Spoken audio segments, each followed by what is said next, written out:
Hey everybody, this is very exciting. I am very, very excited to introduce today my very good friend, the hilarious Andy Milonakis. Andy, how are you? Good to have you on the show, man. I mean, when Tom Green calls you hilarious, that's a good compliment. That's a good day. Oh my gosh, this is so cool. Where are you? Where are you right now? That doesn't look like your house. I'm in I'm in Texas right now at an Airbnb. Me and my friends came here on a little trip. It's kind of like Gilligan's Island. The quarantine kind of happened, and we just decided it would be safer to stay here than to travel back to LA. So we're just staying put, and we're actually getting a 1-year lease out here too because we just want to be here because there's a lot of streamers here and stuff. Really? Really? There's a lot of streamers there? Is that like a place like streamers go to certain places or? Yeah, well, I mean, there's one big thing. Texas has no state income tax, and there's a few states that have no state income tax, and so I feel like a couple big streamers moved here, and then it became like this hot spot for streamers, which is kind of weird. It's kind of like the Cayman Islands for streamers, right? Yeah. Yeah. So yeah, we're in like the suburbs outside of Austin, Texas, and it's hot as hell. It's like 100-something degrees, but we're kind of just hermiting right now, just doing live streams inside, and staying away from the public, staying away from society, because it's safer to do that. I know what I love. I love the fact that you've got like an amazing microphone. You've got an incredible audio and video feed, because you can see here I'm in my studio here. I've got all my stuff. I take that very seriously. I take my streaming and my video and audio very seriously. Because we've been doing this a long time. We've been doing this probably we've been doing this probably longer than most people, right, Andy? Well, I mean, If you look at the scope of who's doing stuff today, like on the internet, then yeah, I think we're as we say, old frogs. Yeah. I mean, if you compare it to like some actors from the 1920s, maybe they have us beat. Right. No, I mean, I'm not saying like you're Charlie Chaplin and I'm Buster Keaton. I'm not saying that. We should remake a silent movie. Yeah, that would be cool. Me and you. That would be pretty sick. We'd save some dough on microphones too. That'd be good. Hell yeah.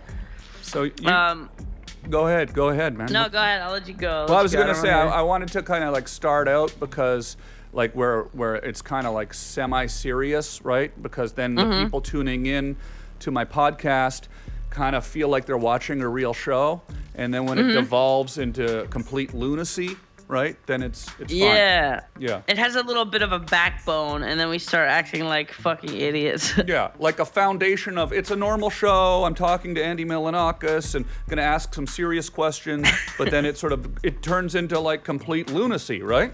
Yeah, I like that. There's not enough lunacy in the world because I think people do feel like they have to put on this Hollywood act of a professional person, and this is our show, and here we go, and here are our sponsors, and then and topical events, and blah blah blah.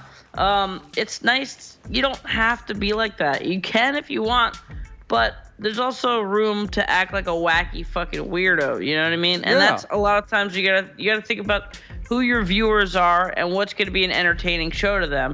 Is it going to be entertaining if everybody's like suit and tie, Absolutely. Or do you want to kind of weird out a little bit and have fun with the people, the audience? You just recently though had a very wacky tweet, but that it was also kind of like probably one of the biggest tweets in the history of Twitter, right? It was about the astronauts just last week, right?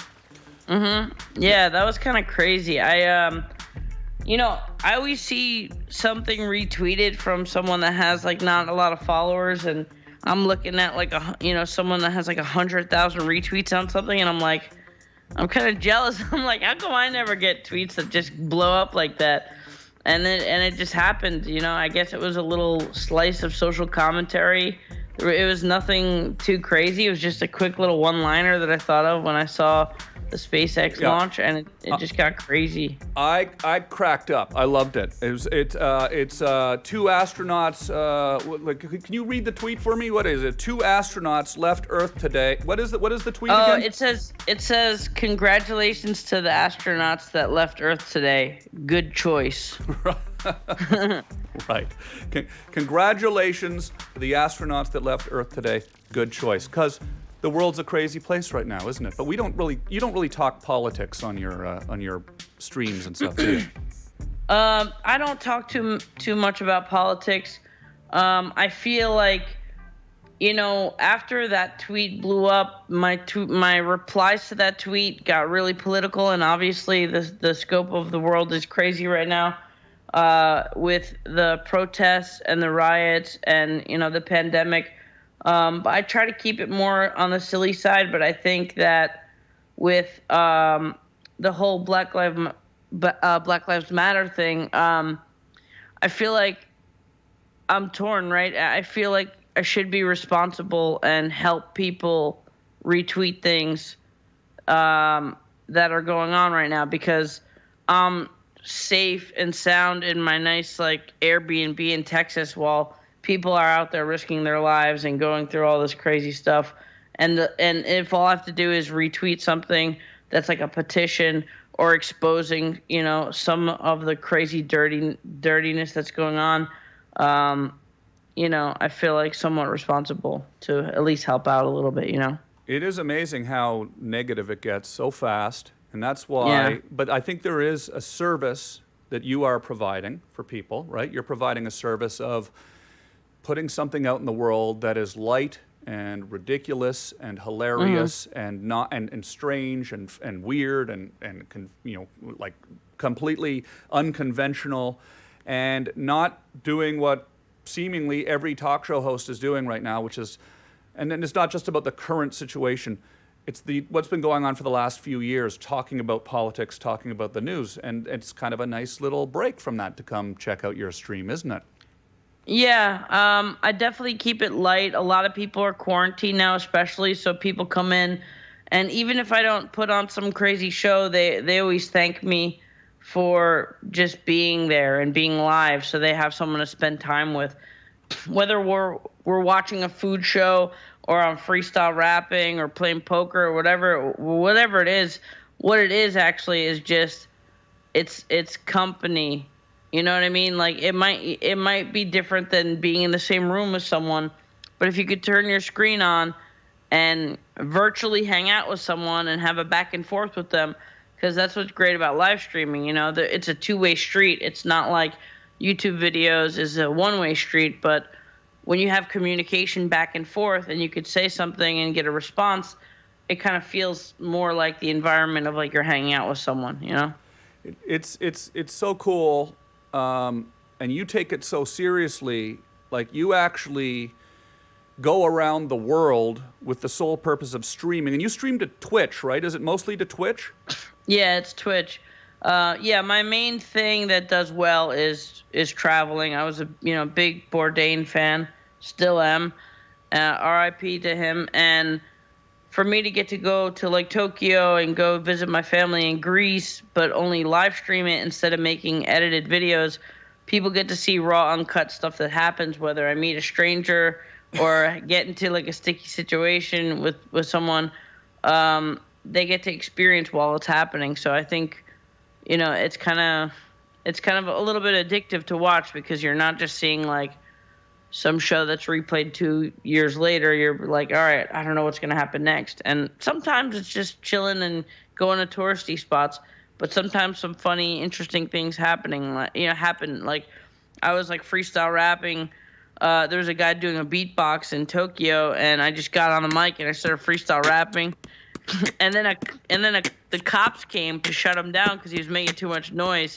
So I just like finished my rap anyway, and just like you just see the cops like kind of bobbing their head to it, and really, it's like just a funny stream moment. It's not like anything cutting edge, but it's just kind of like Man, a funny, weird slice of life, that's you know. it's funny that they shut you down because a guy was making too much noise. Where was that? Was that in Greece or Japan? Where was that? That was in Tokyo, in Yeah, in Japan. Tokyo. Yeah, they like quiet in Tokyo. I remember Yeah. I got in trouble in Tokyo for screaming "We like bananas" on the subway.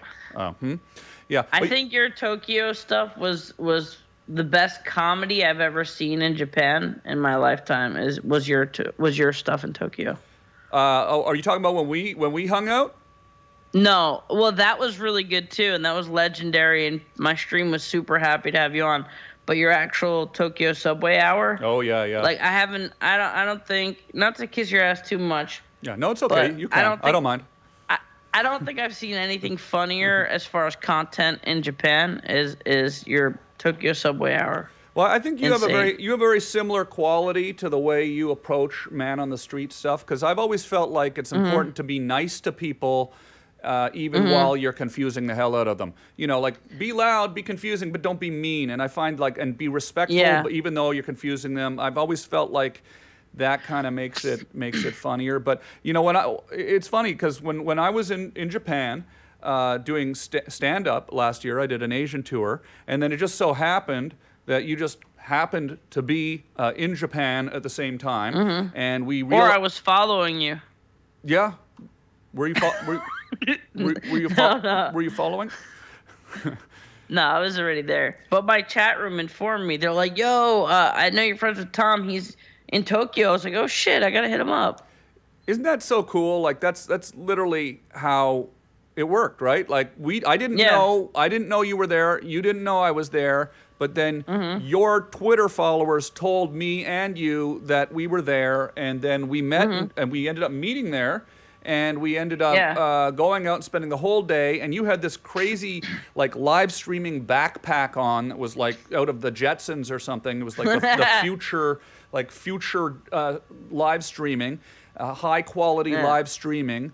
And we walked all around Japan, and the thing that's cool about it was, I still. You told me yesterday that you still have people who have been coming up to you and telling you that they like that bit. I still have people too, all the time, like when I do stand up Yeah.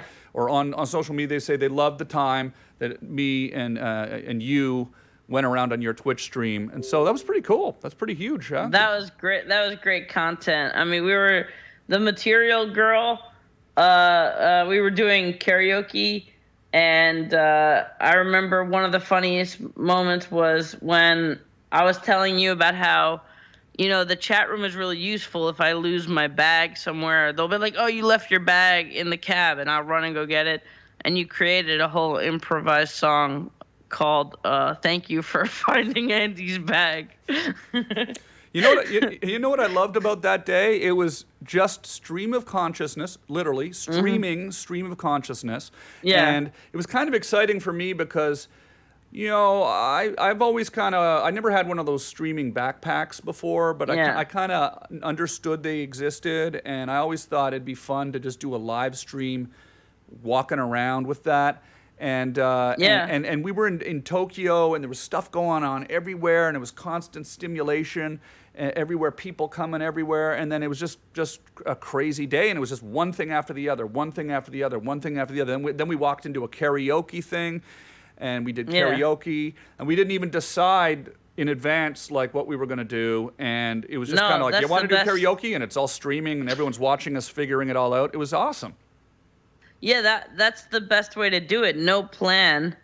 The content has no plan. It's just like day in the life, and try to make it fun and just see what happens. And sometimes it's not that fun, you know, like you killed it that day, but sometimes it's as simple as like starting my stream and I go, "Okay, chat, I'm going to get on the train, and I don't know where I'm going. I'm going to just wait till like 13 or 14 stops, and I'm going to get off whenever it feels right." So I did that in Tokyo. I just got off 14 stops later, and then right when I got off, there was like a bus, and I just got on a random bus right from off the train. I got on a random bus, went another few stops, and then got off and walked around the town and just like found some fun people. I got a haircut, and I had this really cool dude in a mask, and his like he was just like massaging my neck, and all this was on stream. He was cutting my hair on stream. He was like giving me like the best massage of my life.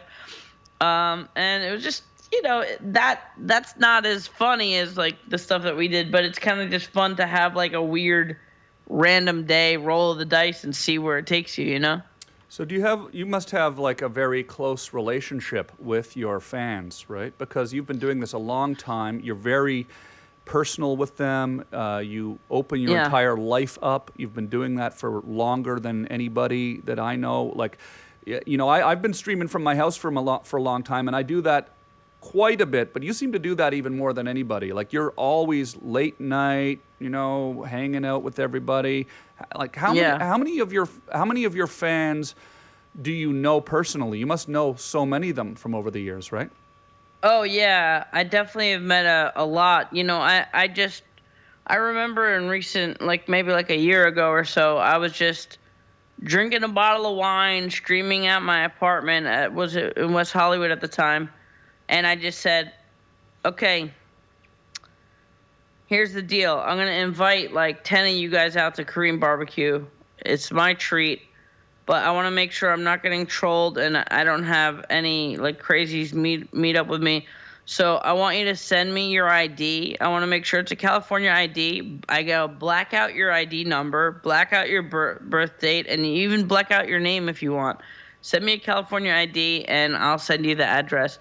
So I did it to about 10 people. I went to the Korean barbecue. We had a good meal. We live streamed the whole thing.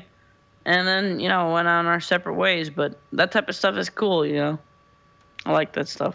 Yeah, and the other thing about it, about you, Andy, is you like really know good food too. So I'm sure you went to the best Korean barbecue place, and oh yeah, right, and I'm sure your fans had a delicious treat to enjoy, didn't they? They did. And then there was one kid who said. He said, I know this sounds weird. It's going to sound like a lie, but he said, I've never had like 95% of popular candy. He goes, I've just never been into it, never even tried it. So I'm like, you mean like Reese's Peanut Butter Cups? He goes, nope, never had it. I go, Snickers? He goes, nope, Kit Kat. So we walked to a 7-Eleven after the barbecue. And I just bought him every single candy, Really? And we had him do a taste test and rank every single popular candy that he's never tried before. Why had he never tried it before? I don't know. It's just one of those weird things. Some people like, I don't know.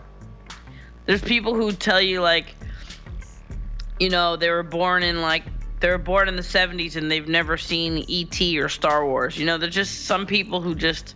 They're like, oh, how did that not get to you as a human, And then they're kind of proud of it and they don't want to ruin it. But this kid actually ended up eating the Reese's Peanut Butter Cups and all this stuff. Yeah, he ate every single candy. He ate like 10 different candies and ranked them. And was he amazed? Like, did he have this look of amazement on his face? Like he couldn't believe the taste of the Reese's Peanut Butter Cup? Nah, a lot of them he didn't like. But really? Some of them he liked and was like, oh, that's pretty good. I would eat that again. And some of them he was like, nah. Pass. So what kind of person doesn't like that delicious chocolate candy like Snickers? And who doesn't like that? What kind of person doesn't like that? I don't know. I mean, Snickers is pretty good. I had about 10 of them today. No, I'm just kidding. That's probably got to be self-deprecating fat joke. That's got to be the reason why he hadn't tried them, right? This was probably something wrong with his taste buds or something. He just doesn't like chocolate or something. I think if you've never tried a Snickers, you're maybe un-American. Yeah, I mean, where was it? Was he from somewhere else or something? I forgot to tell you. He wasn't real. He was a robot, and this caramel gets in his circuit boards and stuff. Oh. Have you ever seen the movie AI with Haley Joel Osment when he ate the spinach and his face melted? Oh, what was it? Was it actually the Haley Joel Osment AI or? Well, it looked like Haley Joel Osment who grew up, kind of. So maybe, I don't know if those AI robots change, but his circuit board was frying and his like face started melting a little bit. Oh my gosh, that's amazing. So like that's kind of crazy. cool. It's crazy that's the thing. These are the stories of things that happen on the internet that like people don't understand who don't stream all the time. Like 1 second you're just trying to do something nice for your fans. You ask them to send their ID, and then all of a sudden one of them turns out to be Haley Joel Osment's AI robotic clone, right? I should have known something was weird when I got all the IDs, but his ID was just a picture of a motherboard. Yeah, exactly. You probably should have known. You should have like called it off at that point. You should have said, "Listen, you're not Haley Joel Osment. You're clearly a robot. This is some sort of a scam. You're not getting. Not only you're not getting Reese's peanut butter cups, you're not getting Korean barbecue. You know, you're not coming. Forget it, buddy. Forget it, man. I'm too nice sometimes. I'm just too nice. Yeah. Yeah, man. Which is interesting cool. because it was even an AI, it was a robot. I mean, it would have been the thing that you could have probably gotten away with being a little rude to, right? It probably doesn't even have feelings, right? Like Data from Star Trek. No. I mean, you know, it's I think most robots are sociopaths, but I'm starting to think most Americans are sociopaths too. Yeah, it's a crazy time. It's a crazy time, so I don't know what's what anymore, but I think I would trust robots more than average human being. How much do your fans really appreciate all of your food knowledge and information? Like I appreciate it. Like I noticed, and I haven't actually done this yet, and I'm starting to get into cooking, but I noticed that you talk a lot about like special olive oils imported from Greece. Oh, yeah. My father was born and raised in Greece, and you know, it feels good to like only have to spend like $6 on a nice big bottle of olive oil in the grocery store, but the quality definitely matters a lot. If you get a really nice olive oil from Greece, you know, there's a lot of flavor in it, and you can cook with it, but it's just really good raw, like just on salads. It adds so much flavor. But yeah, not just from Bourdain, but from like the last like decade or so. When I moved to LA and I got out of my whole like regular office job, and I started making a little bit more money and had more free time. At first, the first experience with food was when I was going out to clubs and stuff. People would take me to these trendy Hollywood places, and even though they were like crazy overpriced, the food was way better than what I was used to. And then I quickly steered away from that, and I started getting into that food world, and I was like, oh, there's places that are like a third of the price that are like way, way better. And I just got into food and travel, and I just started traveling and finding really good food and developing a different taste, and also stuff like Bourdain and Andrew Zimmern kind of got me to be an adventurous eater. I tried raw chicken in Japan. I ate raw pork in Canada. Whoa, wait a minute. Raw chicken? I mean, don't you get salmonella poisoning from eating raw chicken? I mean, not always. You know, I'm still here. What do you mean? I didn't even know you could eat raw chicken. Well, you see, Tom, the way that they raise and what they fill the chickens with in America, that sounds gross saying fill. Yeah. But Phil. The way that they slaughter like mainstream chickens in America, it's like really, really disgusting. Like if you look at it, you just don't want to eat it, you know. But in Japan, I think they treat the meat a little bit better.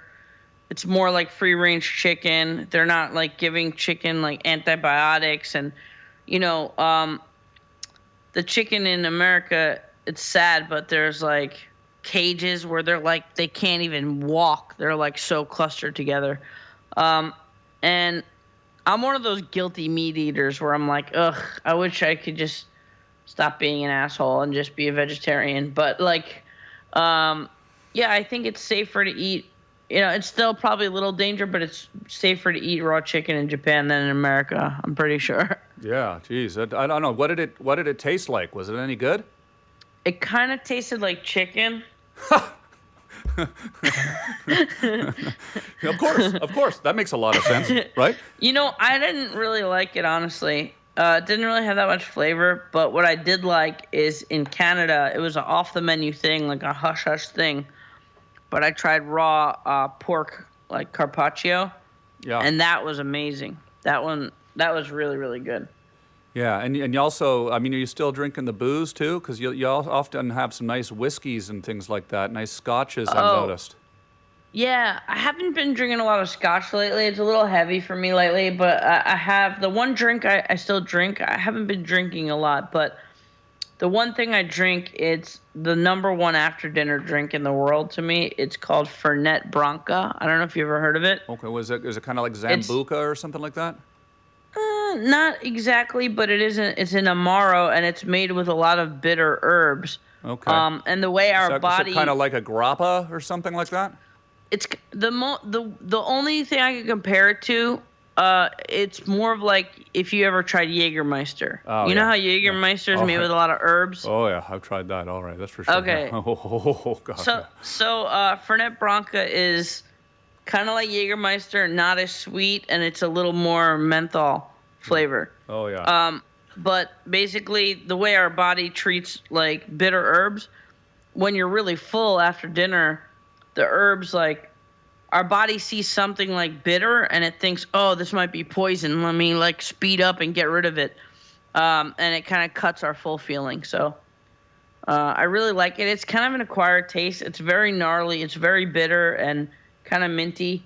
But after you try it a lot, sometimes people get an acquired taste for it. It's a very popular bartender drink. It's very so your show is outrageous and crazy a lot of the time, but very sophisticated a lot of the time too. Very sophisticated. Well, I guess I'm a weird mix, right? Because I love acting like a complete fucking moron because it's just fun, and I like, I don't know, I make myself laugh at just the stupidest shit ever. It might not always be funny to everybody, but it feels good to laugh, right? So like acting like an idiot is fun, but also, I obviously have a taste for some like really nice food and beverage, and I think it's cool to have little hobbies and passions, and I research all kinds of different restaurants, and I went to Tokyo when I went the first time I went to Tokyo, I was like, all right, there's going to be a lot of good cheap food, but the Michelin restaurants are going to be hard to get into. So a month before I went to Tokyo,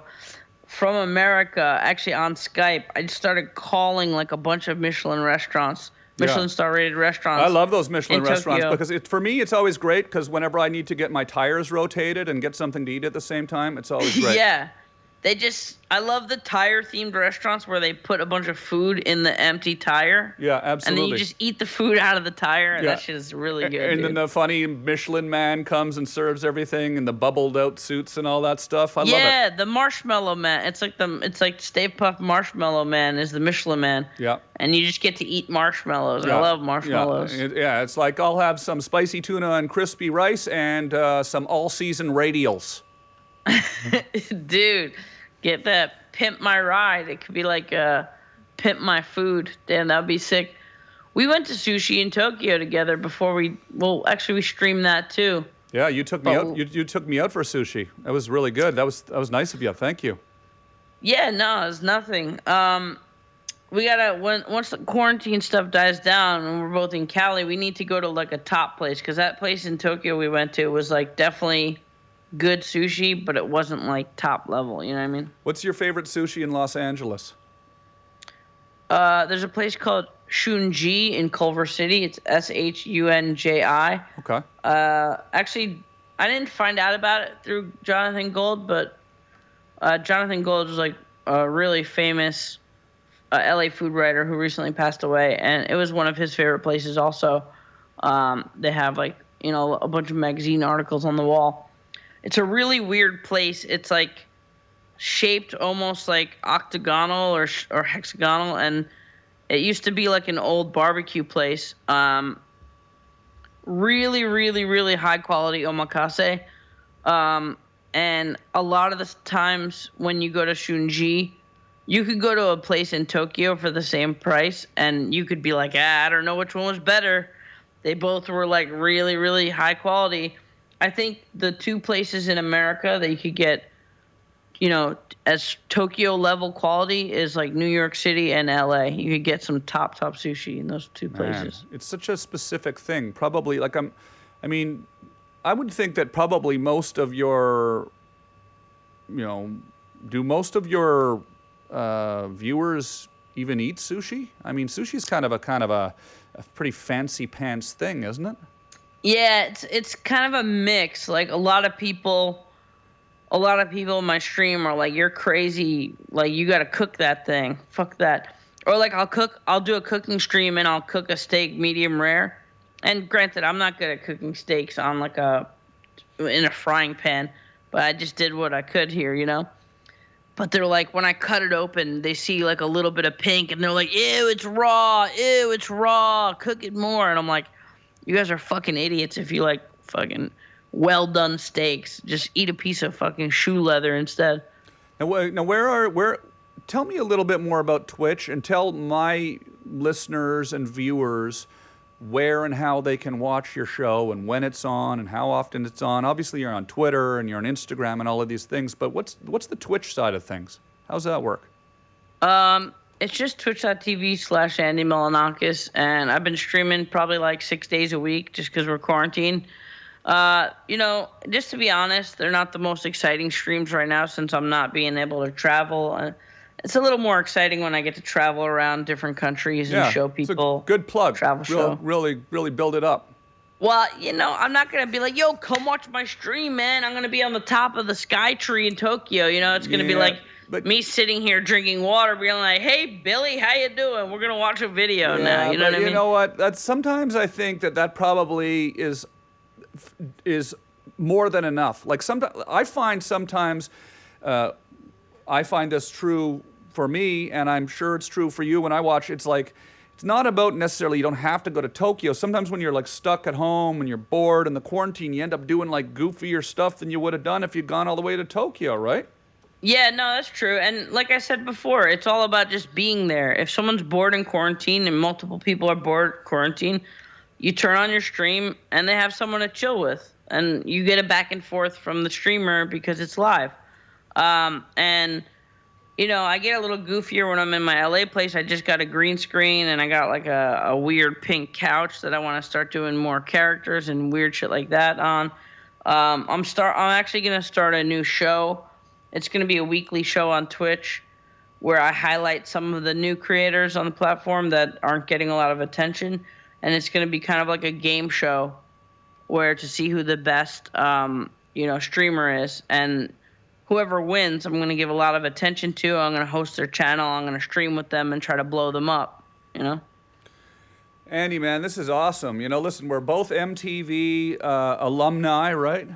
Yep. I mean, hey, we did some rare shit, I think, you know, and I think it's cool because, you know, MTV goes in these weird waves of like being cool and having some weird shows and then being like super generic and showing like dating shows and reality shows. And we both somehow we got someone to write a check and be like, "All right, let's put them on TV." And that's that's pretty rare, and I'm thankful for that. And it's kind of cool that we both got that, you know? Yeah, it was crazy times, and now we're lucky to be living in this world that is, I think, even more well suited for people like yourself and myself to just kind of go out there and create what we want to create and do what we want to do from our homes and from our travels. And I appreciate you calling into my show today, Andy. Yeah, man. Thank you for having me. I definitely.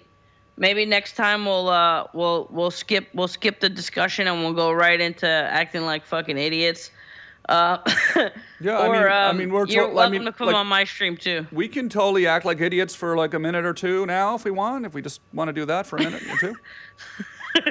Just super forced, like, okay, in this portion, Here, I'll be starting to act like an idiot. Okay, are you guys ready? I'll set it up for you. Okay, here, let me set it up for you. Okay. Okay, and it's been a great episode with Andy, and just in case it was a little too serious, now Andy Milonakis is going to act like an idiot. That's very beneath me, Tom. I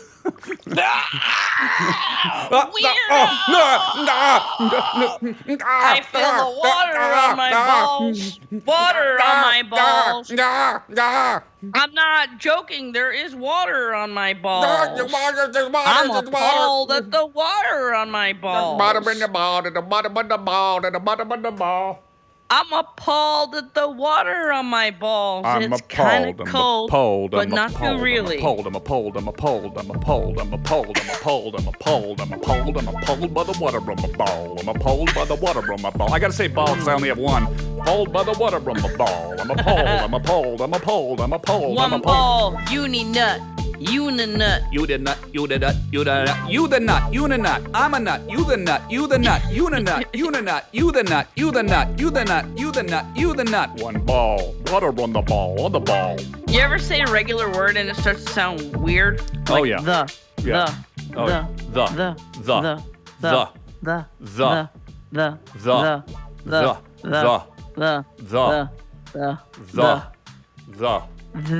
That is a weird word. That is a weird word. Andy, man. Love you, buddy. Hey, buddy, I love you too, bro. Yeah, thank you so Hope much. to see you soon. I appreciate it. Andy Milonakis, everybody. Thank you so much. Wave goodbye, and I will see you soon. Stepford wife wave. Yeah, be safe out there in Texas. And it's always a pleasure, my friend. Always a pleasure. I can't. I peed my pants. I'll call into your show soon too. Yeah, let me know when you want to do it. We'll chat for a little bit. My chat will be happy to see you. All right. Thanks, Andy. All right. Peace. All Later, right. guys. See you later, man. Bye, Andy. Bye-bye. That was Andy Milonakis. How much fun is this, right? We're having a good time. We're making a show, and it's an enjoyable thing. And it's always nice to check in with good friends. Andy and I are good friends. We've gotten to know each other very well over the years. He's come up to do Webovision here at the house over the years many times. We've hung out quite a bit over the years off camera, and he's always hilarious and always so much fun. So thank you so much, everybody. Appreciate you watching, and thank you to everybody who has been watching on YouTube. Thank you to everybody who's been subscribing on the audio format and watching on the video and audio format on YouTube. And please subscribe. Tell your friends to subscribe.